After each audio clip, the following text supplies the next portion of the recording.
ಏನಿವತ್ತು ವಿಧಾನಸೌಧ ಚಲೋ ಕಾರ್ಯಕ್ರಮ ಅಂಬೇಡ್ಕರ್ ಸೇನೆತ ನಾವು ಹಮ್ಮಿಕೊಂಡಿದ್ದೀವಿ.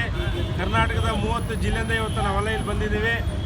ಒಂದು ನಿರಂತರವಾಗಿ ಏನು ಕೇಂದ್ರ ಸರ್ಕಾರ ಮತ್ತು ರಾಜ್ಯ ಸರ್ಕಾರ ದಲಿತರ ಮೇಲೆ ನಿರಂತರವಾಗಿ ಹಲ್ಲೆ ನಡೀತಾ ಇದೆ.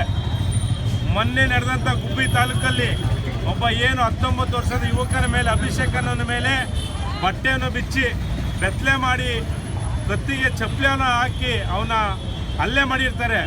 ಇದರ ವಿರುದ್ಧ ಸಾಕಷ್ಟು ಎಲ್ಲ ಮಾಧ್ಯಮಗಳಲ್ಲಿ ಬಂದಿರ್ತದೆ. ಈ ವಿಚಾರ ಇದೇನು ಹೊಸದಲ್ಲ. ನಿರಂತರವಾಗಿ ದಲಿತರ ಮೇಲೆ ದೌರ್ಜನ್ಯ ಆಗ್ತಿದ್ರೆ ಕೇಂದ್ರ ಸರ್ಕಾರ ರಾಜ್ಯ ಸರ್ಕಾರ ಏನು ಮಾಡ್ತಾ ಇದೆ? ಒಂದು ಜೊತೆಗೆ ಇವತ್ತು ವಿಧಾನಸೌಧದಲ್ಲಿ ಏನು ದಲಿತರು ಅಂದ್ಕೊಂಡು 6 ಜನ ಮಂತ್ರಿಗಳಿದ್ದಾರೆ. ದಲಿತರ ಬಗ್ಗೆ ನಿರಂತರವಾಗಿ ದೌರ್ಜನ್ಯ ಆಗ್ತಿದ್ರು ಕೂಡ ದಲಿತರ ಬಗ್ಗೆ ಕ್ಯಾಬಿನೆಟ್ಟಲ್ಲಿ ಚರ್ಚೆ ಮಾಡೋಕ್ಕೆ ಒಬ್ಬರಿಗೂ ತಾಕತ್ತಿಲ್ಲ.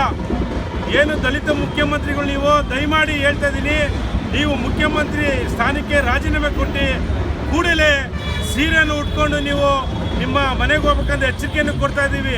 ನಿಮ್ಗೊಂದು ಚೂರು ನಾಚಿಕೆ ಮಾನ ಮರ್ಯಾದಿದ್ರೆ ಇವತ್ತು ದಲಿತರು ಓಟನ್ನು ಹಾಕಿಸ್ಕೊಂಡು ದಲಿತರ ಹಕ್ಕನ್ನು ಕಿತ್ಕೊಂಡು ಬಾಬಾ ಸಾಹೇಬ್ ಅಂಬೇಡ್ಕರ್ ಕೊಟ್ಟಂಥ ಮೀಸಲಾತಿನ ತಗೊಂಡು ಇವತ್ತು ವಿಧಾನಸೌಧ ಕುರ್ಚಿಡ್ತಿದ್ದೀರಾ. ಇವತ್ತು ದಲಿತರನ್ನ ರಕ್ಷಣೆ ಮಾಡ್ತಿದ್ದ ನೀವೇನು ಬಂದು ಇವತ್ತು ದಲಿತರನ್ನ ಬಲಿ ಕೊಡೋಂಥ ಕೆಲಸ ಮಾಡ್ತಿದ್ದೀರಾ, ದಲಿತರಿಗೆ ಶಿಕ್ಷೆ ಕೊಡೋಂಥ ಕೆಲಸ ಮಾಡ್ತಿದ್ದೀರಾ.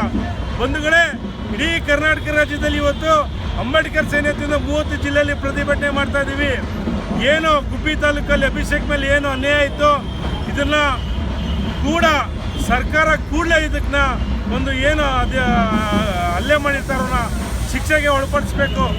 ಜೊತೆಗೆ ಇವತ್ತು ನಮ್ಮ ರಾಜ್ಯದ ಮುಖ್ಯಮಂತ್ರಿ ಸಿದ್ದರಾಮಯ್ಯವರು ದಲಿತರಿಗೋಸ್ಕರ ನಾನೊಬ್ಬ ದಲಿತ ಅಂತ ಹೆಮ್ಮೆಂದು ಹೇಳ್ಕೊಳ್ತಾರೆ. ದಲಿತರಿಗೆ ಅನ್ಯಾಯ ಆದರೆ ಎಲ್ಲೂ ಒಂದು ಮಾತಿನಲ್ಲಿ ದಲಿತರ ಪರವಾಗಿ ಧ್ವನಿ ಎತ್ತಂಥ ಕೆಲಸಗಳು ಮಾಡ್ತಾ ಇಲ್ಲ. ಆ ನಿಟ್ಟಿನಲ್ಲಿ ಸಿದ್ದರಾಮಯ್ಯ ಸರ್ಕಾರ ದಲಿತ ವಿರೋಧಿ ಸರ್ಕಾರ ಅಂತ ಘಂಟಾಘೋಷ ನಾವು ಹೇಳ್ತಾ ಇದ್ದೀವಿ. ಬಂಧುಗಳೇ, ಮುಂದಿನ ದಿನಗಳಲ್ಲಿ ಕಾಂಗ್ರೆಸ್ ಸರ್ಕಾರ ಕಾಲು ಕಸ ಮಾಡ್ತೀವಿ. 6 ಜನ ಮಂತ್ರಿಗಳು ಏನು 120 ಜನ MLA ಗಳಿದ್ದೀರಾ, ಇವೆಲ್ಲ ಯಾರು ದಲಿತರ ಪರವಾಗಿ ನಿಂತಿಲ್ಲ.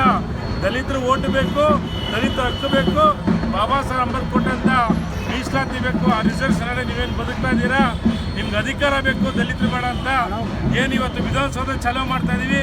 ವಿಧಾನಸೌಧ ಕಾಂಗ್ರೆಸ್ ಸರ್ಕಾರ ಸಿದ್ದರಾಮಯ್ಯ ಸರ್ಕಾರ ಎಚ್ಚರಿಕೆ ಕೊಡ್ತಾ ಇದ್ವಿ. ಇನ್ನು ಮುಂದೆ ದಲಿತರ ಬಗ್ಗೆ ನಿಮಗೆ ಕಾಳಜಿ ಇರಲಿ. ಆ ರೀತಿ ನೀವೇನು ದಲಿತರ ಬಗ್ಗೆ ಕಾಳಜಿ ಕೊಟ್ಟಿಲ್ಲ ಅಂದರೆ ನಿಮ್ಮ ಸರ್ಕಾರ ಕಾಲು ಕಸ ಮಾಡ್ತಾ ಎಚ್ಚರಿಕೆ ಕೊಡ್ತಾ ಇದ್ದೀವಿ.